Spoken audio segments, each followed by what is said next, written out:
Good morning, students. How are you, beta? Hope you all are fine. Stay at home and stay safe. Beta, in my previous videos, I have taught you about the Constitution, the main features of Constitution and all. And today I am going to start our new chapter. Why do we need the Parliament? Okay. Now, our second chapter of civics is why do we need a Parliament? ठीक है.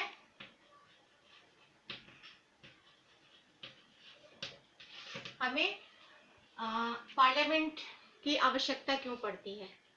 The parliamentary form of government is the main key feature of the constitution, as we have learnt in my previous videos.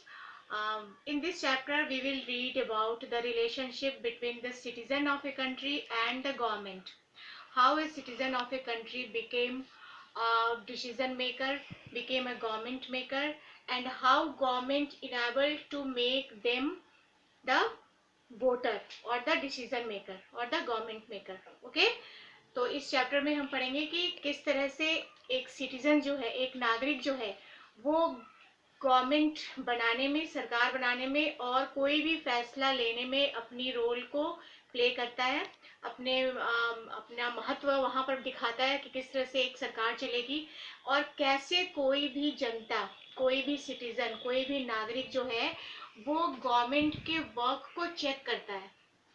How can they control a work of government, how can they balance the working of the whole government.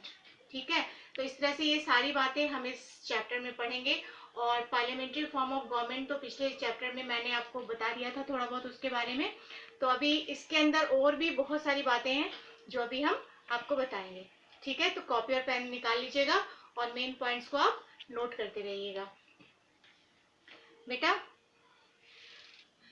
जैसा कि हम सब जानते हैं, we all know that our country became free on 15th of August 1947, है ना. हम 15 अगस्त 1947 को आज़ाद हुए, अंग्रेजी गुलामी से, अंग्रेजों की दास्ता से हम मुक्त हुए थे. और इसके बाद भारत में गवर्नमेंट बनाने की प्रक्रिया शुरू हो गई थी. ठीक है, व्हेन वी गॉट फ्रीडम, आपको पता है, ये डेट तो सबको पता होगा, 15 अगस्त 1947 इंडिया बिकेम इंडिपेंडेंट. ठीक है, इंडिया बिकेम इंडिपेंडेंट.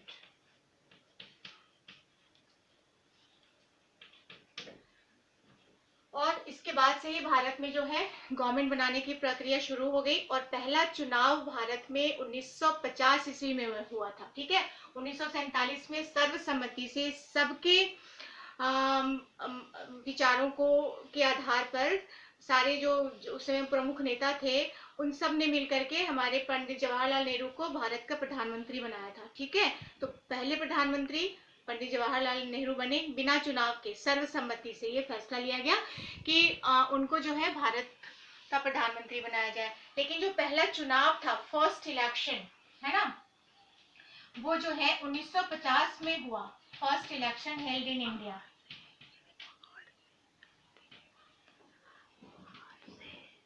ठीक है, 1950 में पहला इलेक्शन हुआ और इसमें भी जो है नेहरू जी जीत कर आए और उन्होंने भारत की कुर्सी संभाली, भारत के प्रधानमंत्री के पद पर वो आसीन हुए. ठीक है, तो आजादी मिली 1947 में और पहला चुनाव कब हुआ भारत में? 1950 में. ठीक है, लेकिन उससे पहले आपको पता है भारत में इंडियन नेशनल कांग्रेस की स्थापना हुई थी बहुत साल पहले. कब हुई थी? इन 1885 में. फॉर्मेशन ऑफ आईएनसी, ये सब डेट आप उतारते जाइएगा. ठीक है, formation of Indian National Congress ये हमारे देश में हुई थी 1885 ईस्वी में. ए.ओ. ह्यूम ने भारत में इसकी स्थापना करी थी. ए.ओ. ह्यूम ये एक ब्रिटिश आईएएस ऑफिसर थे, रिटायर्ड.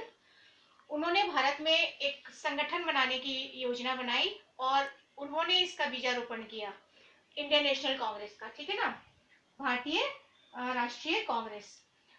तो जब 1885 में इसकी स्थापना हुई कांग्रेस की, तो कांग्रेस के बहुत सारे नेताओं ने, जैसे डब्ल्यू.सी. बैनर्जी, सुरेंद्र नाथ बैनर्जी, उसके बाद फिर हमारे दादा भाई नौरोजी, और भी बहुत सारे थे, मदन मोहन मालवीय, और भी बहुत सारे थे। तो उन लोगों ने ब्रिटिश गवर्नमेंट के सामने ये डिमांड किया कि हमारे जो लेजिस्लेचर है उसमें इलेक्शन किया जाए, मतलब जो विधानसभा है उसमें इलेक्टेड मेंबर्स को ही रखा जाए।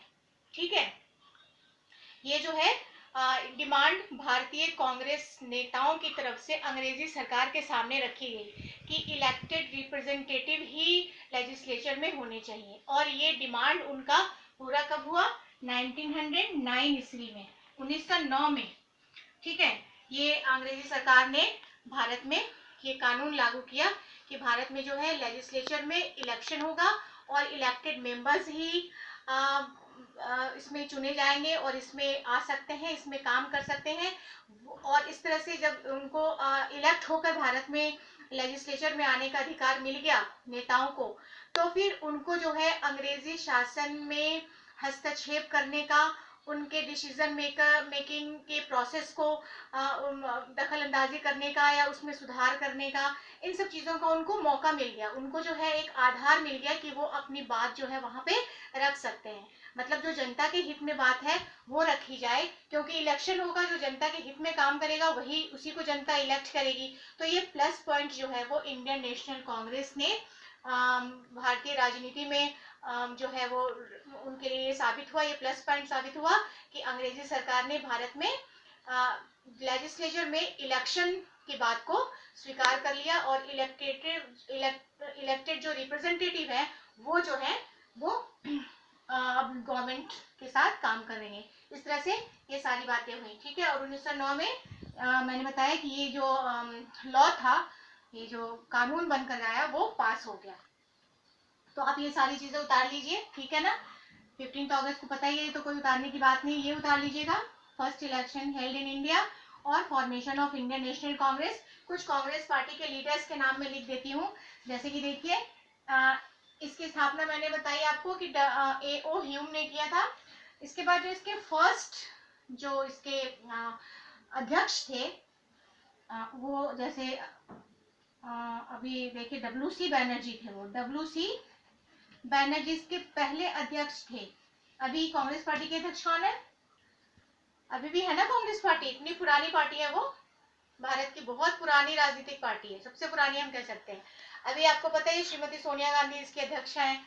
उस समय सबसे पहले अध्यक्ष थे व्योमकेश चंद्र बैनर्जी। ठीक है, ये उनका नाम था, डब्ल्यू.सी. बैनर्जी। उसके बाद एक दूसरे नेता थे सुरेंद्र नाथ बैनर्जी, सुरेंद्र नाथ बैनर्जी। ठीक है, उसके बाद दादा भाई नौरोजी थे, दादा भाई नौरोजी। ठीक है, अभी आगे आप इन सब के बारे में पढ़ेंगे। उसके बाद जो है फिरोज शाह मेहता, एक ये नेता थे हमारे कांग्रेस पार्टी के, फिरोज शाह मेहता। ठीक है, तो ये सारे नेताओं के नाम आप उतार लीजिए, और भी आप सर्च करिएगा, आपको बहुत सारे कांग्रेस लीडर्स के नाम मिल जाएंगे। तो डब्ल्यू.सी. बैनर्जी जो फर्स्ट चेयरमैन थे कांग्रेस पार्टी के, पहले अध्यक्ष थे, फिर दादा भाई नौरोजी, फिर सुरेंद्र नाथ बैनर्जी, फिरोज शाह मेहता, और भी बहुत सारे। ठीक है, तो इस तरह से जो है कांग्रेस पार्टी ने बहुत पहले ही इलेक्शन की बात स्वीकार करवाई थी अंग्रेजी सरकार से। और भारत में जो है इलेक्शन की जो बात है, इलेक्शन की जो प्रथा है वो बहुत पुरानी है, काफी साल पुरानी है, जब अंग्रेजी सरकार ने भारत में इलेक्टेड मेंबर्स को मंजूरी दे दी थी। ठीक है, ठीक है बेटा। तो अब अगले वीडियो में मैं आपको इसके बारे में और ज्यादा विस्तार से बताऊंगी कि क्यों नागरिकों को in a democratic country, why do we need a parliament, हमें संसद की क्यों आवश्यकता पड़ती है। किसी भी लोकतांत्रिक देश में ये कितना महत्वपूर्ण स्थान रखता है, इसके बारे में हम विस्तार से चर्चा करेंगे हमारी अगली वीडियो में। Till then bye bye.